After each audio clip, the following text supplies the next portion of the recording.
Olá, irmãs, como estão? Estamos aqui novamente nas nossas entrevistas, no nosso momento de bate-papo. Hoje estamos aqui com a nossa queridíssima pastora Meirla Vasconcelos. Pastora, Sim. como está? Muito feliz de estar aqui com vocês. Que alegria conhecer a família MCI e muito feliz de estar com você aqui também, Jane. Vamos lá. Em relação ao seu ministério, vocês estão em que parte do Brasil? Estamos ali na capital, em Brasília, Ok. bem no centrinho. Chama Igreja Batista Ministério da Graça. Ok. E temos esse chamado de abençoar o corpo de Cristo, né, que é o ministério itinerante, com o ministério chamado Ministério Família de Sucesso. Ok. Já estamos aí ministrando já para a família há em torno de, vamos dizer aí, já em torno de 23 anos, um bom tempo. E como é que foi quando vocês foram chamados para o ministério? Houve alguma coisa já no vosso coração antes? Indícios disso? Como é que foi? Você disse relacionado ao ministério pastoral ou de família? De família. De família. Bem, o que acontece? Eu e o Ricardo, desde jovenzinhos, né? Nós nos entregamos para servir a Deus. A gente sempre foi apaixonado pela obra de Deus. Na minha época, que eu me converti, isso há 30 anos atrás, imaginem, Jane, nem vou falar assim por idade, aleluia, pula essa parte. Não existia pastora, né?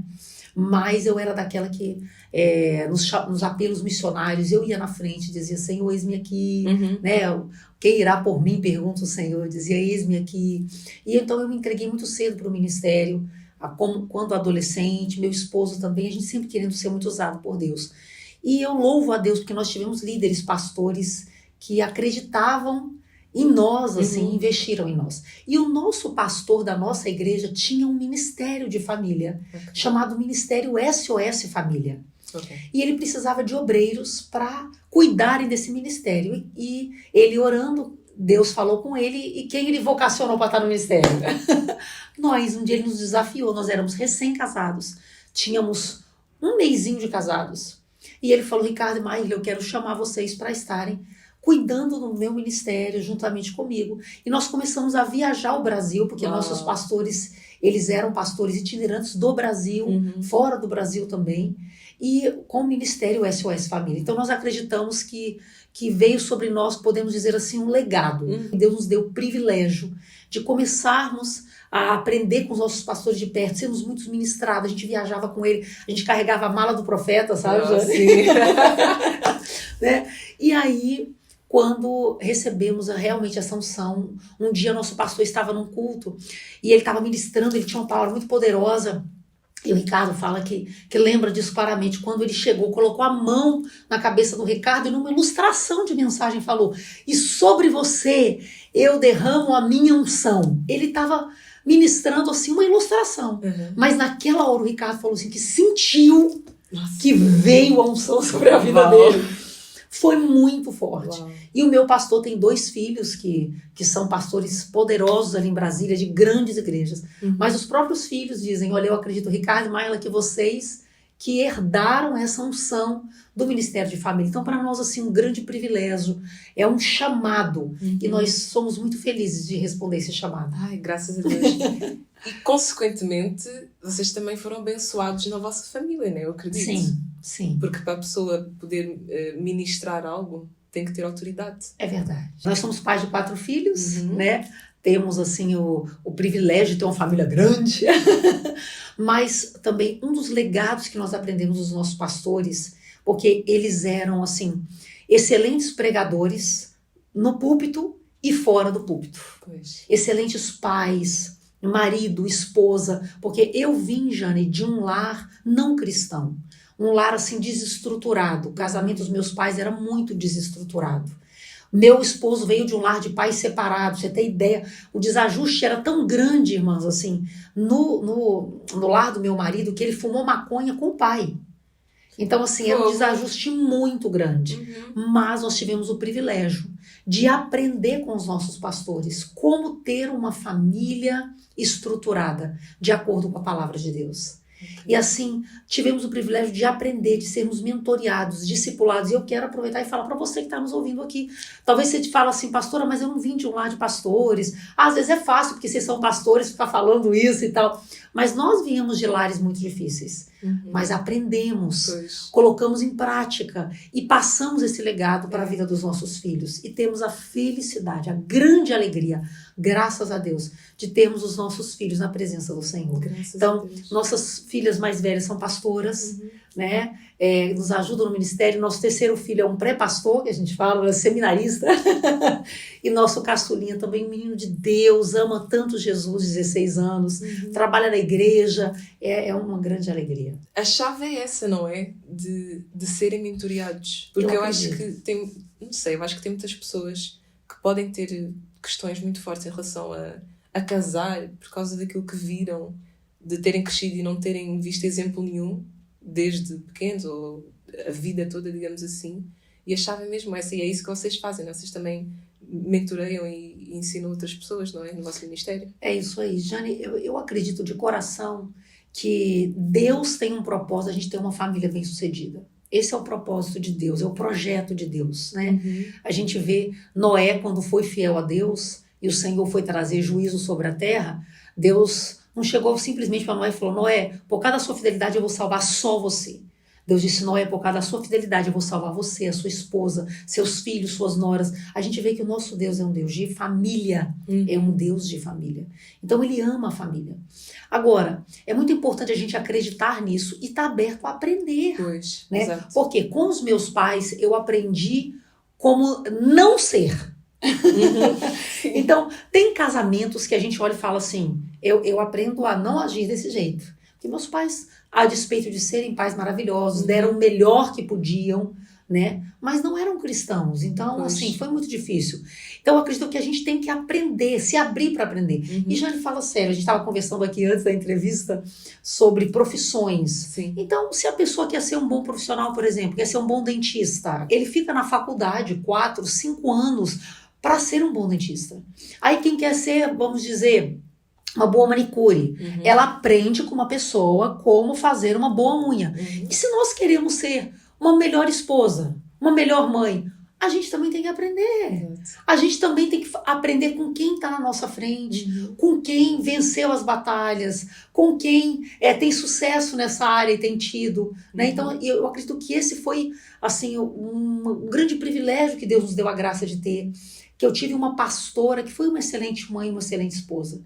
Então eu olhava para ela e dizia: eu vou agir assim. Sim. Olha, quando ela pregava, eu ouvia as ministrações e eu colocava em prática e tento colocar até hoje. E realmente vê-se veracidade em vocês, que essa questão de família é uma grande coisa. É preciso mesmo ser resolvido desde a raiz. Isso. Para a pessoa não crescer e passar os mesmos problemas para as gerações seguintes e continuar a ser a mesma coisa. Então acho Exatamente. que é mesmo uma grande bênção de Deus ver uma família como vocês, que são mesmo um exemplo de vida que a pessoa vê e acredita mesmo só de ver. Amém. E vocês pregam e sabemos que Deus usa. Amém. É bênção. Glória a Deus. Assim, com certeza, eu ouço isso muitas vezes, que o casamento e essa questão da família é uma grande luta, mas acho que por ser também um ministério, vocês também se calhar passaram por mais lutas ainda, digamos assim, não é? Porque é quase como se fossem provas, não é? Se vocês estão a ensinar alguma coisa, vocês meio que são provados em relação a isso. Por Deus, não é? Para vocês crescerem e aprenderem mais, e pelo inimigo para dar aquela... Estão a falar isto, mas vamos ver se é mesmo, não é? Eu vejo assim, Jane, que tem muito a ver com o que você está falando e também tem um outro lado muito legal. Que algumas pessoas às vezes falam assim: pastores, vocês têm um ministério de família, deve ser uma luta, né? Porque a família é tão importante, o diabo fica endemoniado. Mas é tão espetacular assim o que a gente vive, porque eu creio numa coisa, Jane: quando Deus chama, Deus capacita. Quando Deus te chama para algo, Ele te dá uma unção para fazer aquilo, entendeu? Sim. Então, o meu testemunho do Ricardo é muito mais do lado da graça de Deus. Okay. Porque não somos nós, é Deus. E luta todo mundo passa. Seja qual ministério, tem gente que às vezes fala assim: não vou abrir um grupo de vida na minha casa porque o diabo vai ficar bravo. Gente, o diabo nasceu nervoso, tá? O diabo vive com raiva, ele vai estar com raiva até Jesus voltar. Ele não quer que a gente... Então, a gente não tem que se preocupar com o diabo, a gente tem que se preocupar em cumprir o propósito de Deus. Agora, certamente tem outro lado muito importante. Então, assim, Jane, quando nós começamos a ministrar, assim, vamos dizer, no início, sermos convidados para congressos, viajar, o que a gente começou a perceber? Por exemplo, era no sábado a conferência. Naquela semana, queria ter uma briga. Ele falava uma coisa, eu não entendia, ele falava outra coisa, eu não entendia. Aí o que a gente teve que começar a fazer? Vigiar dobrado. Eu acho que essa é a nossa parte. Que a Bíblia diz, sujeitai-vos a Deus, resisti ao diabo e ele vai fugir de vós. O diabo sempre vai querer nos parar. Seja na fé, seja no ministério que você está fazendo, ele sempre vai querer parar a gente. Então, acho que a gente tem que vigiar. E eu e Ricardo, a gente começou a vigiar. Então, a gente começou, no início, a gente caía, né? No que o diabo armava. Aí brigava, não sei o quê, né? Aí a gente começou a falar, cara, nós vamos ministrar essa semana. Vamos vigiar dobrado. Então, tipo assim, não, me perdoem, então, perdoar, não diz, vamos vigiar. Graças a Deus, depois de tantos anos de ministração, vai ficando mais fácil, porque você já vai aprendendo a lidar com a situação e tudo. Mas eu quero dizer para você de coração que eu acredito que juntamente com o chamado há uma graça de Deus, que a graça é o favor imerecido, é o óleo da engrenagem, né? Que tem uma graça para você fazer isso. A nossa parte é orar e vigiar. E o diabo, sai correndo. Sim. Então, e com base na vossa experiência, não é? Vou pedir 5 dicas para melhorar o ambiente da casa ou o relacionamento. Certo. Bem, então quero dar 5 dicas práticas para você. 5 dicas práticas. E dentro de uma casa, né, que imagina de 6 pessoas, 7 com a minha secretária querida, que é maravilhosa, tá com a gente, com um cachorro, 2 periquitos. Como melhorar o ambiente de casa. Eu quero dizer para você, primeira coisa que vai ser muito importante, Jane, é respeitar as diferenças. Nós somos diferentes. Então, por exemplo, eu e meu esposo somos muito diferentes. Ele é acelerado e eu sou slow. E meus filhos, né? Os filhos, cada um tem uma personalidade. Então, assim, a gente tem que respeitar que o outro é diferente de nós. Se eu ficasse o tempo todo, Ricardo, fica mais devagar, ou ele ficasse para mim, acelera o tempo todo, ia criar muito choque. Então, a gente tem que respeitar o outro, fala mais devagar, glória a Deus. O outro é mais acelerado. Aleluia, nós somos diferentes. E quando a gente aprende a respeitar essas diferenças e ver que o outro tem coisas que eu não tenho, que são virtudes, que graças a Deus que meu marido é acelerado, que ajuda eu não perder os voos. Que eu ando no aeroporto assim, voando, e ele vai, então, e no dia a dia, quando ele tá muito assim, eu acalmo ele falo, amor, então, nós somos diferentes, isso fica tão mais fácil quando nós respeitamos diferente. Segunda dica que eu quero te dar é manter o respeito. É muito importante para mim, Jane, isso aí é uma máxima, sabe? Respeitar, manter o respeito com as palavras. A Bíblia diz em Provérbios 18, 21, a morte e a vida estão no poder da língua. Quem bem a utiliza, come do seu fruto.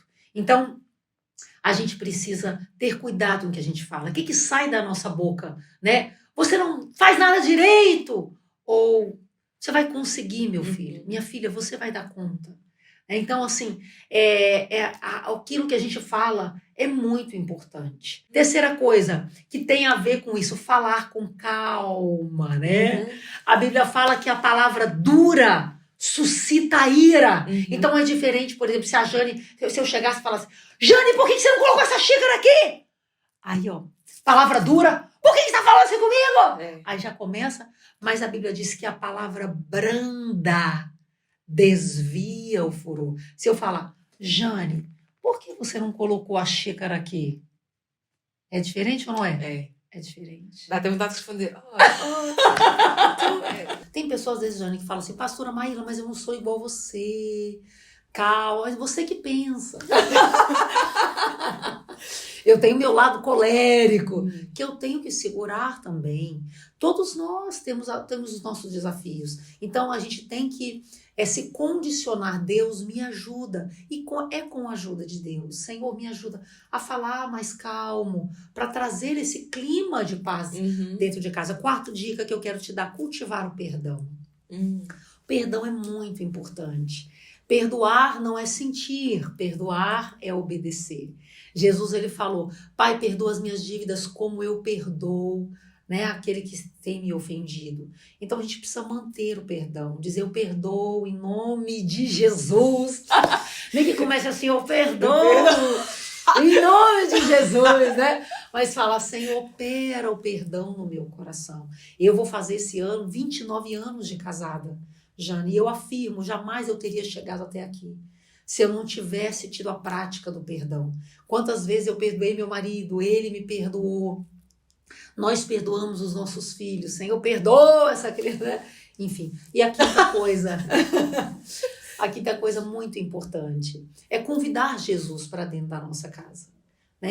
Senhor, seja bem-vindo. Lá na carta de Apocalipse, a gente vê, né, Jesus, ele fala, eis que estou à porta e bato. E essa é uma carta onde Jesus fala para uma igreja, né? Então, em primeira acepção, a gente vê Jesus falando para uma igreja. Mas eu acredito, em segunda acepção, a gente pode também contextualizar e dizer, Jesus, ele está do lado de fora sempre, dizendo, você vai deixar eu entrar? Porque Jesus, ele é educado. Ele não é que nem o diabo que vai entrando, vai fazendo, vai destruindo, não. Jesus, ele fala, você quer que eu esteja na sua casa? E é tão interessante que Jesus falou, eu estou fora e bato. Se alguém ouvir e abrir, eu entrarei e cearei com ele e ele comigo. Eu vou viver a vida comum dentro de casa. Eu vou estar na sua casa com você, né? Eu vou viver os momentos simples e maravilhosos com você. Então a gente tem que dizer, Jesus, me ajuda. Quantas vezes, eu quero finalizar dizendo isso aqui, Jane, eu tive que dizer, Deus, me ajuda. Agora eu não estou conseguindo perdoar o meu marido, seja por uma eventualidade, assim, né? Uma diferenças de temperamento, Deus, está sendo muito difícil agora, ou Deus, está sendo muito difícil essa situação, eu não estou conseguindo falar direito, Senhor, me ajuda. Quantas vezes eu tive que pedir, Senhor, me ajuda, senão eu não dou conta. E eu senti a graça de Deus, o poder de Deus, e o Senhor dizendo, eu te ajudo. Porque a Bíblia diz, a graça te basta, a minha graça te basta, porque o meu poder se aperfeiçoa na sua fraqueza. Então dependa de Deus. Não tente fazer tudo sozinho. Com Jesus a gente fica tudo mais fácil. Sem Jesus a gente não dá conta. Com ele fica tudo mais fácil. Então eu quero só recapitular. Primeiro, respeite as diferenças. Segundo, manter o respeito. Terceiro, fale com calma. Quarto, cultive o perdão. E quinto, convide Jesus. Amém. Muito bom, muito bom. Pastora Marília, muito obrigada por essas dicas, por este momento que foi maravilhoso. Espero que tenham gostado. Irmãs, comentem aqui em baixo o que vocês acharam, se tem algum testemunho, alguma coisa que queiram partilhar, falem. Isto aqui é maravilhoso, isto é uma conversa. Amém. É isso, obrigada meninas. Até ao nosso próximo momento de bate-papo. Beijinho, prazer estar com vocês, prazer estar com você, Jane, pastora querida Kênia e todos vocês da MCI, que alegria, até a próxima, se Deus quiser.